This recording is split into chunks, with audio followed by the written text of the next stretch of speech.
ઠાકોરના ભાજપ પર આકરા પ્રહાર. કહ્યું છેલ્લા 1.5 વર્ષથી હાલના ધારાસભ્ય ક્યાંય દેખાતા નથી. હું ધારાસભ્ય હતી ત્યારે ગામડે ગામડે ફરીને લોકોને મળતી હતી. મારા ધારાસભ્ય કાળ દરમિયાન મેં વિસ્તારના તમામ રોડ પાકા બનાવ્યા. ધણીધર તાલુકામાં કોંગ્રેસ દ્વારા ઉમેદવારોની પસંદગી માટે સેન્સ પ્રક્રિયા હાથ ધરાઈ હતી, જેમાં બનાસકાંઠાના સાંસદ ગેનીબેન ઠાકોરે કોંગ્રેસ કાર્યકરોમાં જોશ પૂર્યો.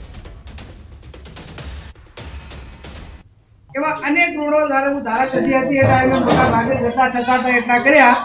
આ એ ટાઈમે ભાજપવાળા એમાં ભાષણ કરતા હતા કે ભાઈ ચાલુ સરકારનો ધારાસભ્ય આવે ને તો અમારા બધા કામ થઈ જશે. આ દોડવાની અંદર આ ગામ છે ધારાસભ્ય જોયા કોઈ આયા નહીં આયા. વડોદરા મનપાની ચૂંટણીને લઈ ધારાસભ્યો પ્રચાર મેદાનમાં. માંજલપુરના ધારાસભ્ય યોગેશ પટેલનું વધુ એક નિવેદન ચર્ચામાં આવ્યું. બહાને વ્યક્તિને ટિકિટ આપો તો વિરોધ કરવાનો. આપણા વિસ્તારમાં આપણે કરેલું કામ હોય તો આપણાને જ ચાન્સ મળવો જોઈએ. વિસ્તારના કાર્યકરોને ટિકિટ મળવી જોઈએ. જો કોઈ કાર્યકરને ટિકિટ ના મળે તો મારી જોડે અબોલા ન કરશો. તેઓને પાર્ટી જીતાડવા માટે કામ કરવું પડશે. ધારાસભ્ય તરીકે હું પાર્ટીના ઉમેદવારને જીતાડવા કામ કરીશ. ચૂંટણી કાર્યક્રમના ઉદ્ઘાટનમાં યોગેશ પટેલે આ નિવેદન આપ્યું.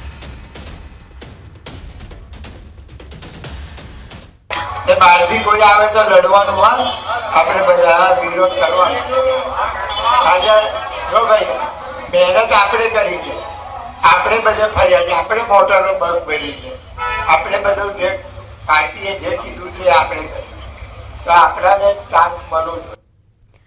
અને મહત્વના સમાચાર. જૂનાગઢના ગીચ કડિયાવાડ વિસ્તારમાં લક્ષ્મી એપાર્ટમેન્ટના રવેશનો એક ભાગ ધરાશાયી થતા એક મહિલાને ગંભીર ઈજા પહોંચી. આ ઘટનાએ મનપાની જર્જરિત ઇમારતો સામેની કાર્યવાહીના દાવાઓની પોલ ખોલી દીધી. બિસ્માર રસ્તાઓના કારણે ઇજાગ્રસ્ત મહિલા સુધી એમ્બ્યુલન્સ પણ પહોંચી શકી ન હતી, જેના કારણે સ્થાનિકોમાં તંત્ર અને ચૂંટાયેલા પ્રતિનિધિઓ સામે ભારે રોષ જોવા મળ્યો.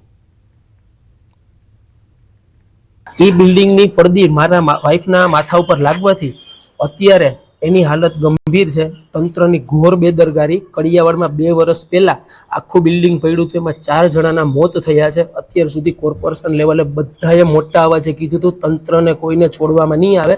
પણ હું તમને કહું છું, કાલથી કડિયાવાડી વેપારી એસોસિએશનના ઉપપ્રમુખ હું પોતે, કાલથી મારી દુકાન બંધ રહેશે. કડિયાવાડના 4 ચોક વચ્ચે હું ઉપવાસ ઉપર બેસું છું. સ્થાનિક લોકોનો આક્ષેપ છે કે કોર્પોરેટરો માત્ર ચૂંટણી ટાણી જ દેખાય છે અને વિસ્તારની પ્રાથમિક સુવિધાઓ કે સુરક્ષા બાબતે ઉદાસીન છે. કડિયાવાડ જેવી ગીચ વસ્તીમાં લટકતા મોત સમાન ઇમારતો વહેલી તકે ઉતારી લેવાની માંગ ઉઠી છે. જો તંત્ર હજુ પણ માત્ર કાગળ પર કાર્યવાહી કરશે તો ભવિષ્યમાં મોટી જાનહાનિ થવાની ભીતિ છે. હવે ભાજપના કોર્પોરેટર આવીને ખાલી નારિયેલ વધારીને ફોટા પડાવી જાય, પણ 6 મહિનાથી ફોટાનો કોઈ ઇલાજ થયો નથી. અને કમિશનર સાહેબે ઓફિસમાં બેસીને કઈ જોતા નથી અને રોડ ફૂલ તૂટી ગયેલા છે, એને કઈ જોવાની ફરજ આવતી નથી. આમાં મોટું આંદોલન થશે.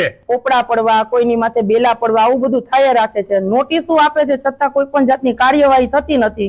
તો પછી અમારે કરવાનું શું? બાળકોના હમણાં વેકેશન આવશે, બધા રમતા હોય, ક્યારે કોની માથે શું થાય એની જવાબદારી કોણ લેવા તૈયાર છે?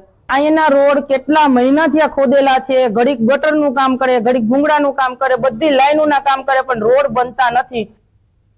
આ દુર્ઘટના બાદ સત્તાધારી પક્ષના જ કોર્પોરેટરે મ્યુનિસિપલ કમિશનર પર દોષનો ટોપલો ઢોળતા જણાવ્યું કે 2 મહિના પહેલા રજૂઆત કરવા જતાં કોઈ પગલાં નથી લેવાયા. બીજી તરફ વિપક્ષે આક્ષેપ કર્યો કે તંત્ર માત્ર નોટિસની રમત રમે છે અને નિર્દોષ લોકોના જીવ જોખમમાં મૂકી છે. વર્ષો પહેલા આ જ વિસ્તારમાં થયેલી જીવલેણ દુર્ઘટના બાદ પણ તંત્ર દ્વારા કોઈ નક્કર કામગીરી કરવામાં નથી આવી. પેલા અમે કમિશનર સાહેબને 2 મહિના પહેલા અગાઉ જાણ કરેલી છે. નવી જર્જરિત જે બિલ્ડિંગો છે વોર્ડ નંબર 10 ની તમામ ઉતારી લેવી, હવે બીજી ફરીવાર ઘટના ન બને. બેન, આપણે થોડો જાણ કરવામાં આવે છે છતાં પણ અત્યાર સુધી કાર્યવાહી કેમ નથી થઈ? એ અમે તપાસ કરશું, સાહેબને પૂછશું કે શું કામ કરવામાં નથી આવી. એમને નોટિસો આપવાની હોય છે, પરંતુ માત્ર ખાલી નોટિસો આપીને સંતોષ માની લેવામાં આવે છે. જ્યારે આપણે જોઈએ કે કડિયાવાડ જેવા ગીચ વિસ્તારમાં જ્યારે આવી દુર્ઘટના થાય ત્યારે એમ્બ્યુલન્સ પણ નથી જઈ શકે. અને આ વિસ્તાર આપણે જોઈએ કે શાસક પક્ષના નેતા અને જે સ્ટેન્ડિંગના ચેરમેન છે એમનો છે. જ્યારે આવડા મોટા 2 પદાધિકારીઓ જ્યારે ત્યાં એ વોર્ડમાં હોય ત્યારે આ વોર્ડની આવી હાલત આપણે જોઈએ કે આ રસ્તા